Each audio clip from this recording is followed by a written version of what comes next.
A Brasília para conversar com a Luciana Verdolim. Vai falar com a gente sobre reforma tributária. Tem uma expectativa de votação da reforma na CCJ do Senado já amanhã. É isso, Luciana? Bom dia. Bom dia, Colombo. Bom dia a todos. Expectativa de votação amanhã. Na semana passada, no feriado, inclusive, o relator da matéria, o senador Eduardo Braga, esteve com o ministro da Fazenda, Fernando Haddad. A avaliação é o seguinte: votar amanhã na CCJ, na quarta e na quinta no plenário do Senado Federal e encaminhar para a Câmara dos Deputados novamente, porque a expectativa é de mudanças. Tem acordo para votação na Comissão de Constituição e Justiça? Ainda não. O próprio senador Eduardo Braga admite que ainda vai precisar conversar muito. Foram apresentadas cerca de 700 emendas e, por isso, a avaliação é de que o texto que vai ser votado, que vai ser aprovado, possa não ser nem o texto que foi apresentado pelo senador na semana passada. A reforma tributária é a prioridade número 0 do governo federal. O governo diz que precisa da aprovação do texto, por isso tem feito pressões. E essas pressões são para que o Congresso Nacional, inclusive, não aumente muito o número de exceções. Toda vez que você cria uma exceção, um grupo, um setor pagar menos imposto dentro dessa reforma tributária, quem ficou de fora dessas exceções acaba subindo a alíquota. Por isso, a oposição já está anunciando que vai tentar evitar a aprovação da matéria, porque avalia que a gente vai ter o maior imposto do mundo, que pode chegar aí, o imposto único pode superar os 27%. O Ministério da Fazenda diz que ainda dá para esse imposto ser menor, mas isso tudo vai ser definido agora, tanto na votação na Comissão de Constituição e Justiça, quanto no plenário do Senado. Vale ressaltar que, para ser aprovado, como é uma PEC, uma proposta de emenda à Constituição, precisa ser votada em 2 turnos, tanto na Câmara quanto no Senado, e no Senado Federal são necessários os votos de 49 senadores no plenário. Então, assim, é um desafio grande. O governo avalia que ainda é possível, então, votação amanhã na Comissão de Constituição e Justiça. Muito bom. Luciana Verdolim conversando com a gente ao vivo, direto de Brasília. E a gente segue falando sobre isso, mas agora com um convidado, com o senador Efraim Filho, do União Brasil, líder do partido no Senado. Bom dia, senador. Bem-vindo ao Jornal da Manhã mais uma vez. Bom dia, Lívia. Bom dia, Rafael. Uma grande alegria poder participar com vocês, discutindo aqui esses temas que interessam ao Brasil. E quais são as expectativas para essa votação na CCJ amanhã, senador? Na semana passada a gente conversou com algumas lideranças, com alguns políticos. Parece que não há ainda um consenso muito afinado em relação a uma proposta. Olha, realmente tem seus desafios, foi feita muita discussão, até aproveitando essa atmosfera futebolística do final de semana, se dizia que até agora foi uma fase de grupos, né? Todo mundo joga, todo mundo conversa, todo mundo torce, ganha uma, perde outra, agora entra na fase das grandes decisões, entra no mata-mata, é hora realmente de definir no voto se é possível ou não avançar com essa matéria. Se as divergências existem, Lívia, há um consenso. O consenso que se obteve até agora é que o atual modelo está esgotado.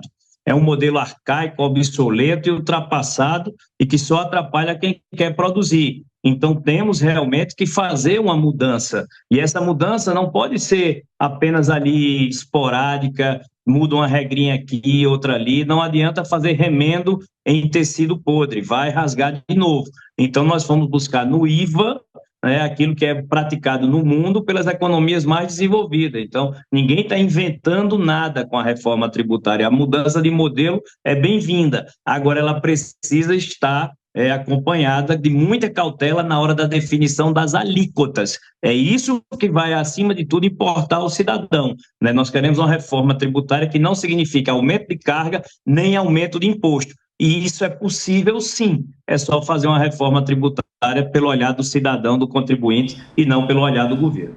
Senador, bom dia. Ainda pegando como gancho o futebol, o fim de semana, quem é que vai ser o Fluminense e quem é que é o Boca da reforma tributária? Quem ganha e quem perde? Porque a sensação que nós temos acompanhando a discussão é de que quem tem mais trânsito e consegue se incluir no regime especial vai pagar menos. E quem não tem trânsito vai pagar os 27,5%, o IVA mais alto do mundo, as pessoas comuns.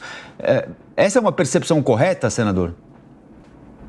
Rafael, essa é uma percepção, sim, e que tem que ter muito cuidado. Por isso que eu falei e você pegou o gancho certo, né? Ou seja, eu espero que nessa luta entre governo e contribuinte, o contribuinte saia cidadão, é o empreendedor, é o contribuinte, é aquele que realmente produz. Então, você fazer uma reforma tributária para defender quem produz é a grande vantagem. O governo, inclusive, tem sempre que estar atento que equilíbrio fiscal não se faz apenas pelo lado da receita, se faz também pela despesa. Me parece que isso, às vezes, tem sido esquecido. Você reduzir custos, reduzir despesas, ajuda. Então, não é só aumentar imposto, aumentar alíquota. Eu, por exemplo, defendo e defenderei isso na discussão na CCJ, que tenhamos teto para a carga tributária. Você vai fechar ali em torno de 25% a 25,5%, um exemplo, e a partir dali, com aquela receita, o governo vai ter que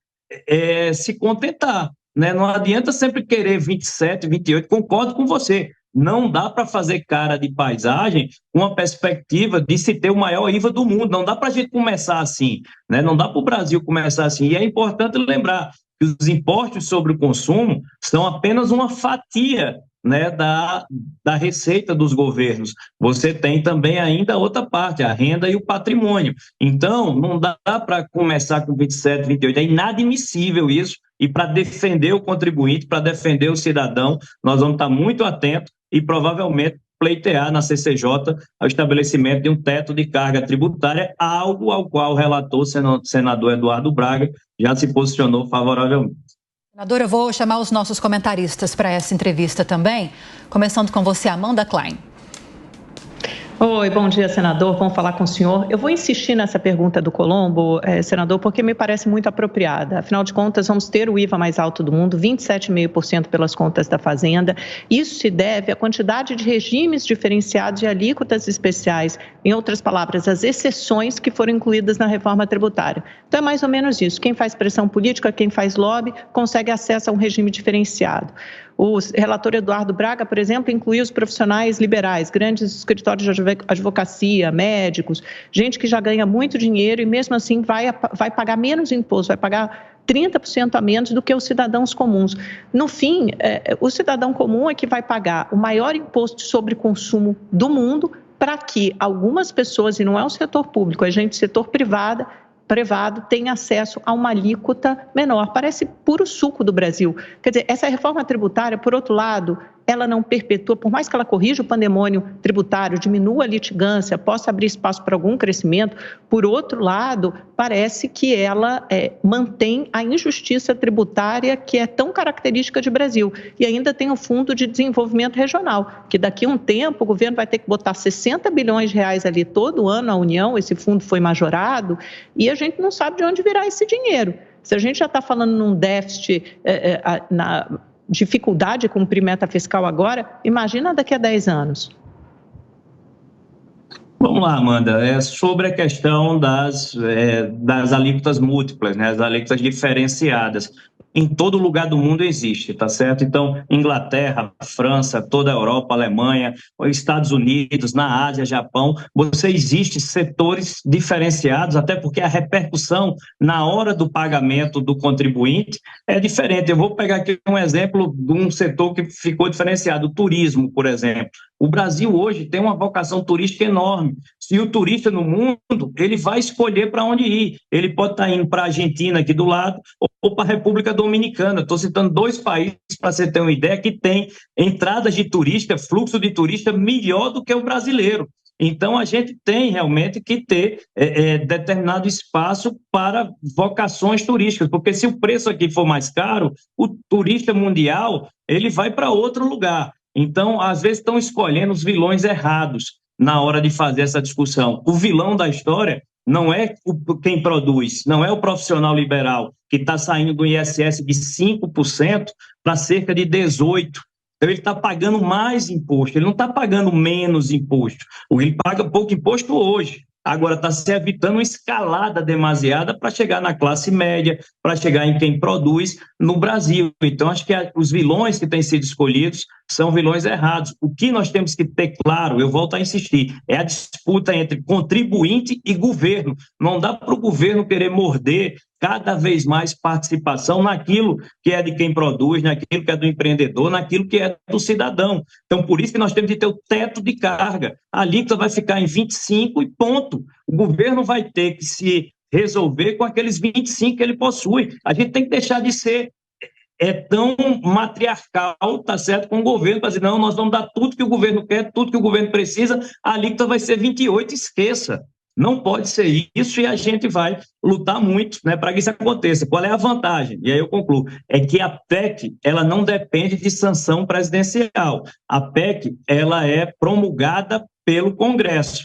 Então, se o Congresso agir em defesa do contribuinte e definir esse teto de 25, 26, a gente consegue fazer isso e quem tem de se adaptar é o governo. Dantas? Tudo bem, senador.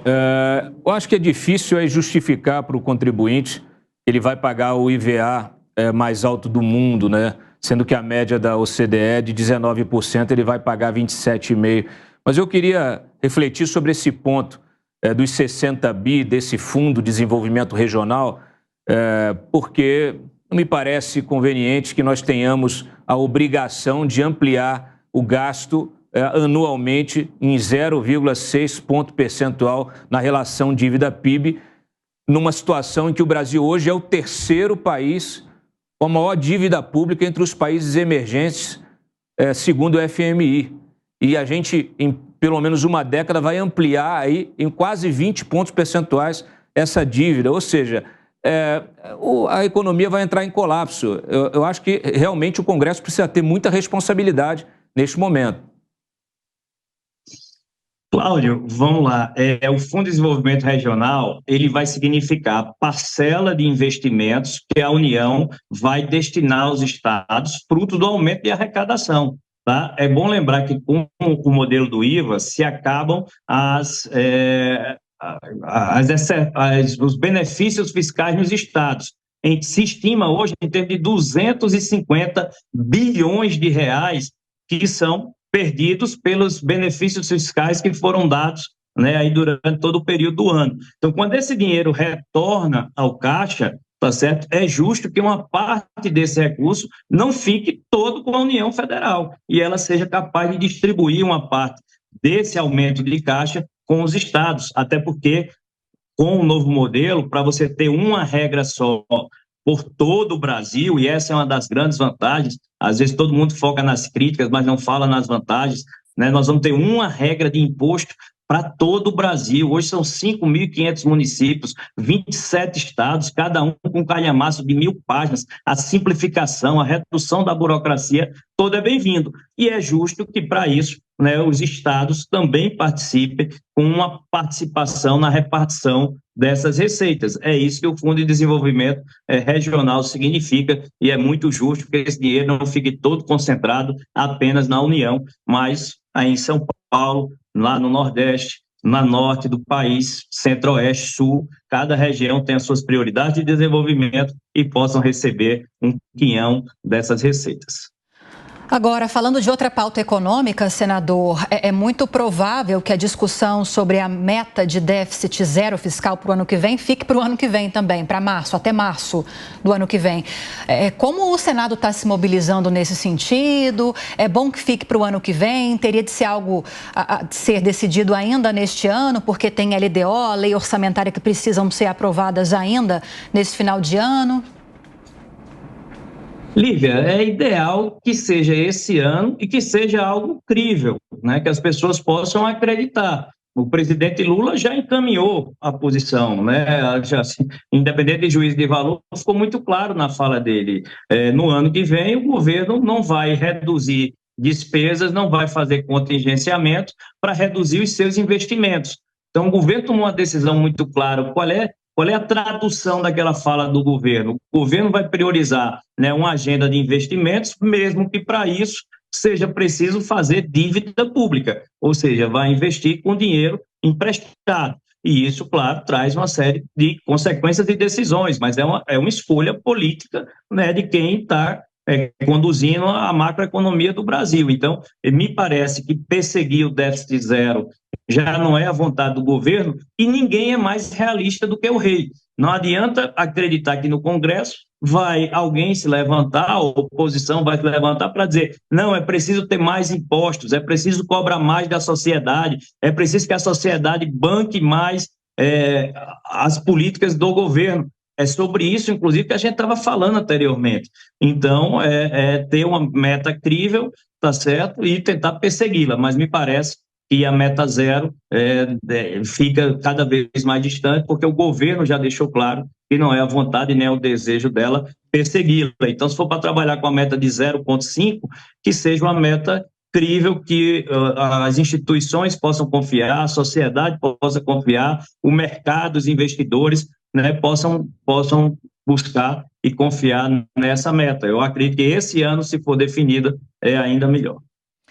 Bom, a gente conversou com o senador Efraim Filho, do União Brasil, líder do partido do Senado, sobre reforma tributária e outras pautas econômicas previstas aí para os próximos meses. Senador, muito obrigada pela entrevista e uma boa semana para o senhor.